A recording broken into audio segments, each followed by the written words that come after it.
same strength colloquially that say thieves will.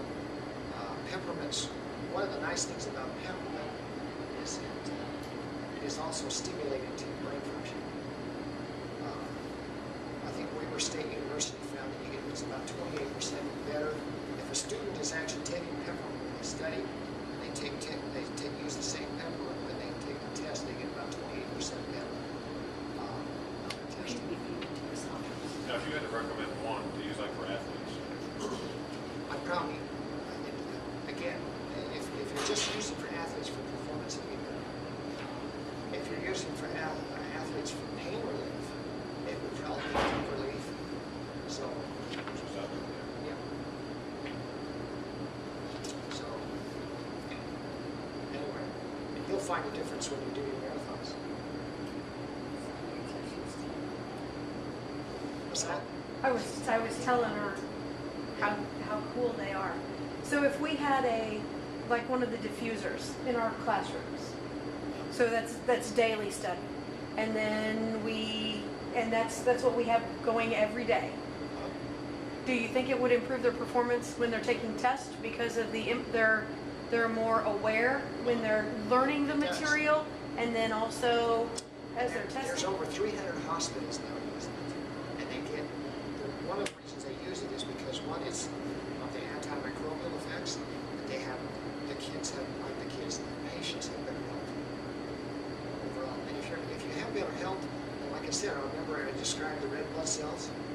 When they separate and they're oxygenated properly, you've got better circulation throughout the capillaries, throughout your whole body. And yeah, it just does. Now my wife, does she look like my daughter? My wife works with autistic kids, and she actually uses the piece of calming. And she will have some of her autistic kids literally grab the bottle, just bring it up and just smell it. And they'll smell it for about 3 to 5 minutes. And instead of going to a meltdown, they'll go over and sit down and do what they were supposed to do. You can go on YouTube and probably put in teacher with essential oils in classroom. And there's a teacher that went on there and did a testimonial about using the piece of calming in her classroom with some of her autistic children. And the big difference that she had. And even average kids do that. I mean, average kids. No kid's average, right?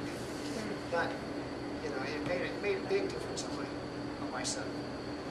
It made a big difference. I want to talk about how much you have to apply. Drop on your hands and down. Yeah, that's all I do. That will last quite a while. Less is more. Since it's so strong, you don't need a whole lot of And see, if I was going to a football game, again, I would put it on the bottom of your feet, because when you're sweating, that's the place where your bottom of your feet is tougher. But if you get some on the back of your neck, some of those guys that we see in the spread, it hurts. If you get sweat on the back of your neck, have them put it in their hand, yeah, put it on their feet, and sweat. and smell.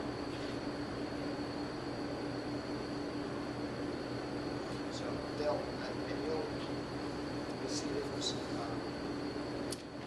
one of the ladies, the hockey mom, I told you, one of the hockey team up in Wisconsin, they actually go through, and the massage therapist, who's a good friend of ours up there, they actually go through and they consistently go through the